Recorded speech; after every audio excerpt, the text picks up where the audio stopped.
જય હિન્દ જય ભારત મિત્રો, સ્વાગત છે ફરી એક ભરતીના વિડીયોમાં।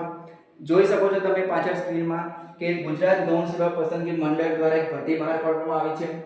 ભરતી કઈ પોસ્ટ પર બહાર પાડવામાં આવી છે તો અહીં જોઈ શકો છો કે પ્લાનિંગ આસિસ્ટન્ટ વર્ગ 3 માં અહીં ગુજરાત ગૌણ સેવા પસંદગી મંડળે ભરતી બહાર પાડી છે।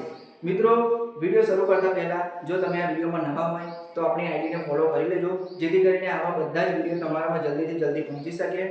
જો વિડીયો તમને ગમે તો લાઈક કરજો અને જે મિત્રોને જરૂર હોય તે તમામ મિત્રોને આ શેર કરી દેજો। તો જોઈએ હવે આગળ વિડીયો। તો અહીંયા લખ્યું છે ગાંધીનગર દ્વારા શહેરી વિકાસ અને શહેરી ગૃહ નિર્માણ વિભાગના નિયંત્રણ હેઠળ ખાતાના વડા, નગર આયોજન અને મૂલ્યાંકન ખાતા હસ્તકના પ્લાનિંગ આસિસ્ટન્ટ વર્ગ 3 ની કુલ કેટલી જગ્યાઓ છે? 100 જગ્યાઓ જેટલી જગ્યાઓ પર આ ભરતી બહાર પાડવામાં આવી છે। ભરતી મિત્રો 28/7/2025 થી શરૂ થઈ ગઈ છે, બરાબર? એટલે ગઈ 28 તારીખે ભરતી બપોરે 2 વાગ્યાથી ફોર્મ ભરવાના ચાલુ થઈ ગયા છે અને છેલ્લી તારીખ તમને જો સ્ક્રીન પર દેખાય છે કે 11/8/2025 સુધી તમે અહીં ફોર્મ ભરી શકો છો, બરાબર? જોઈએ બીજી માહિતી ઇમ્પોર્ટન્ટ। તો અહીંયા બીજી કેટેગરી મુજબ જગ્યાઓ કેટલી અનામત રાખવામાં આવી છે તેનું કોષ્ટક છે।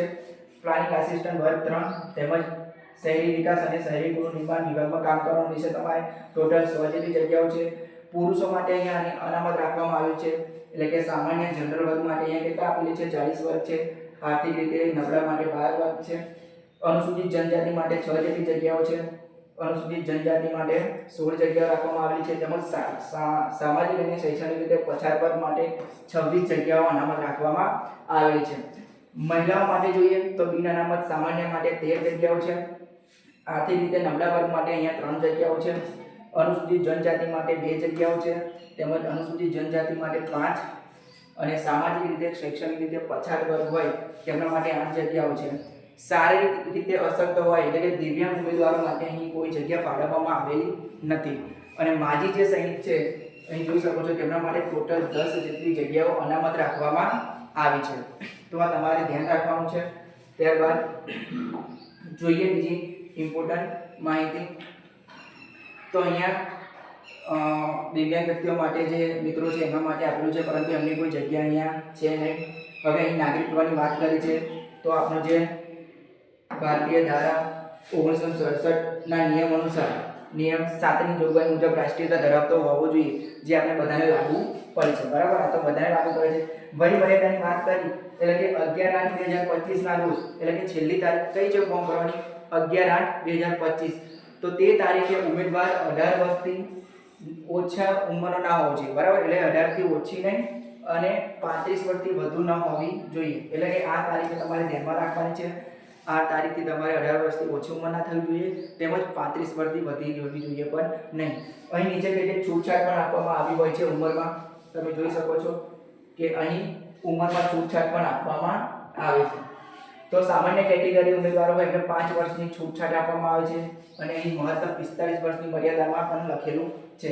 અનામત કેટેગરીના ઉમેદવારોને 5 વર્ષની છૂટ અહીંયા આપવામાં આવેલી છે।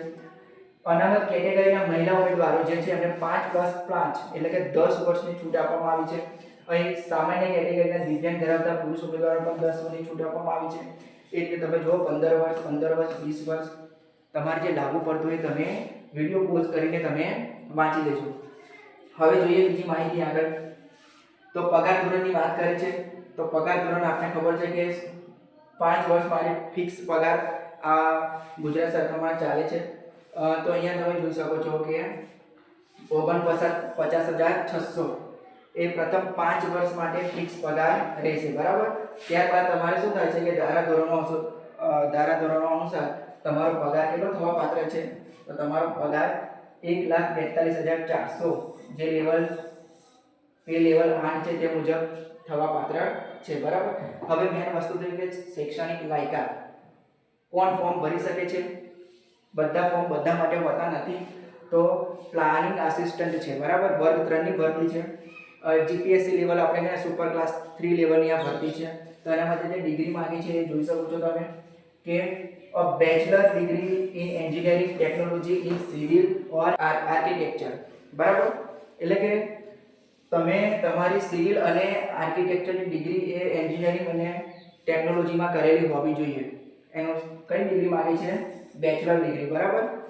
હજુ જોઈ લો તો ધ્યાનથી જે સિવિલ અને આર્કિટેક્ચર એ તમે શેમાં કરેલું હોવું જોઈએ? એન્જિનિયરિંગ અને ટેકનોલોજીમાં આ તમારે સ્નાતક એટલે કે તમે ડિગ્રી મેળવેલી હોવી જોઈએ. ત્યારબાદ અહીં બીજું છે કે તમારે કોમ્પ્યુટર નોલેજ ધરાવતા હોવા જોઈએ, એનું સર્ટિફિકેટ પણ તમારે હોવું જોઈએ, બરાબર. અપલોડ કરવાનું હોતું નથી, પરંતુ તમે પરીક્ષા પાસ કરો અને જ્યારે ડોક્યુમેન્ટ વેરિફિકેશનમાં જાઓ ત્યારે તમારે આ સર્ટિફિકેટ જોઈશે. પ્રોસેસ ગુજરાતી અને ઇંગ્લિશ, બરાબર. એટલે કે તમે ગુજરાતી ભાષા આવડવી જોઈએ કાં તો હિન્દી આવડવી જોઈએ, અથવા બંને ભાષાનું તમને જ્ઞાન હોવું જોઈએ. તો આ વાત તમે ધ્યાને લેજો, બરાબર છે.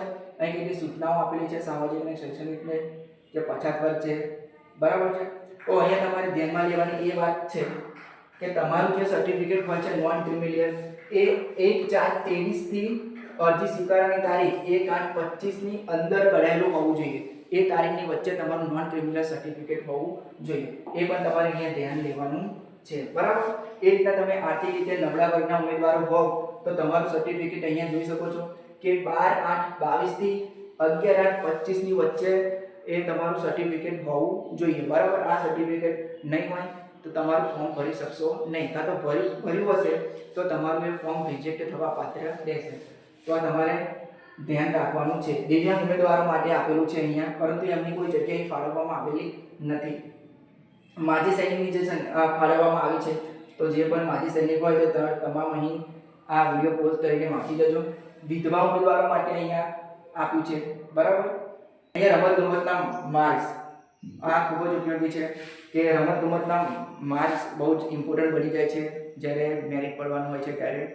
તો અહીંયા કઈ કઈ રમત માટે તમારે અને કયા કયા સર્ટિફિકેટ માન્ય ગણવામાં આવે છે તે ધ્યાન રાખીશું આપણે. તો અહીંયા તો પહેલા તમે જોઈ શકો છો કે રમતો આપેલી છે બધી. એથ્લેટિક્સ રમતો આપેલી છે, જેમાં કઈ કઈ રમતો છે એથ્લેટિક્સ રમતો જોઈ લો, અને ફિલ્ડ રમતો છે. આ બધી જે રમતો badminton, basketball, cricket, football, hockey, swimming, table tennis, volleyball, tennis, બરાબર. બધી રમતોને લગતા કયા સર્ટિફિકેટો માન્ય ગણવામાં આવશે? તો અહીં જોઈ શકાય રાષ્ટ્રીય, આંતરરાષ્ટ્રીય હોવું જોઈએ, બરાબર. સર્ટિફિકેટ તમારું રાષ્ટ્રીય, આંતરરાષ્ટ્રીય રમત હોવી જોઈએ, આંતર યુનિવર્સિટી રમત હોવી જોઈએ, અથવા અખિલ ભારત શાળા સંઘ દ્વારા યોજાતી જે સ્પર્ધાઓ છે તેનું સર્ટિફિકેટ હોવું જોઈએ. તેવા ઉમેદવારોને અહીંયા શું કરવામાં આવે છે કે જે મેરિટ હોય, તમારું જે મેરિટ બહાર પડે તેના 5% ગુણ ઉમેરવામાં આવે છે. જો અહીં લખેલું પણ છે કે ઉક્ત 3 સ્તરના ક્રમાંક એટલે કે 3 જે રમતો છે તેનું જ્યારે નિયત નમૂનામાં તેનું સર્ટિફિકેટ હશે તો તેમને અહીં જે તેમનું મેરિટ આવે તેમાં પરીક્ષામાં મેળવેલા ગુણના 5% ગુણ ઉમેરીને મેરિટ એમનું બનતું હોય છે. તો આ ધ્યાન રાખજો મિત્રો, બરાબર. આ સર્ટિફિકેટ બીજું કોઈ સ્કૂલના કે એવા સર્ટિફિકેટ તમારા ચાલશે નહીં. શૈક્ષણિક લાયકાત, વયમર્યાદા અને અન્ય લાયકાત માટે નિર્ધારિત તારીખો અહીંયા તમે જોઈ શકો છો કે છેલ્લી તારીખ અહીંયા આપેલી છે, તેમજ કોમ્પ્યુટરની જાણકારી હોવી જોઈએ, બરાબર છે. તો અહીં બધી જ આપણે મિત્રો વાત કરી લીધી વિડીયોની. હવે તમારે ફોર્મ ક્યાંથી ભરવાનું છે? તો ફોર્મ તમારા મિત્રો ઓજસ પરથી ભરવાનું છે, જે તમે અહીંયા જોઈ શકો છો કે વેબસાઇટ આપેલી છે. અહીંયા આ વેબસાઇટ પર જઈને તમારે શું કરવાનું છે? સિમ્પલ અને સાદી પ્રક્રિયા છે ફોર્મ ભરવાની. આ એની વેબસાઇટ છે મિત્રો, અહીંયા તમારે જવાનું છે. ત્યારબાદ તમારે સૌપ્રથમ શું કરવાનું છે? રજિસ્ટ્રેશન કરવાનું રહેશે. રજિસ્ટ્રેશન કર્યા બાદ તમારે જે તમારી ડિટેલ ભરો પછી તમારો એક કન્ફર્મેશન નંબર અને OTR જનરેટ થશે, બરાબર. એ નંબર તમારે સાચવી રાખવાનો છે, કેમ કે તમે જ્યારે પણ ફોર્મ ભરશો ત્યારે તે તમે OTR દ્વારા ફોર્મ ભરવાનું રહેશે. એટલે કે તમે જે પહેલાં રજિસ્ટ્રેશન જે ડિટેલ નાખેલી છે તે આપોઆપ ફિલઅપ થઈ જશે. તમારે ખાલી એજ્યુકેશન ક્વોલિફિકેશન અપલોડ કરવાનું રહેશે. ત્યારબાદ તમારું જે નોન ક્રિમિનલ સર્ટિફિકેટ હોય તે એક્સપાયર થઈ ગયું અને નવું કઢાયું હોય તો તેના ડેટ અને તેનો અરજી ક્રમાંક નાખવાનો હોય છે, બરાબર. તો એને તમારે ફરતી તમારે ફોર્મ ભરવાનું હોય છે. તો મિત્રો વિડીયો ગમે તો લાઈક, શેર અને કમેન્ટ જરૂર કરજો.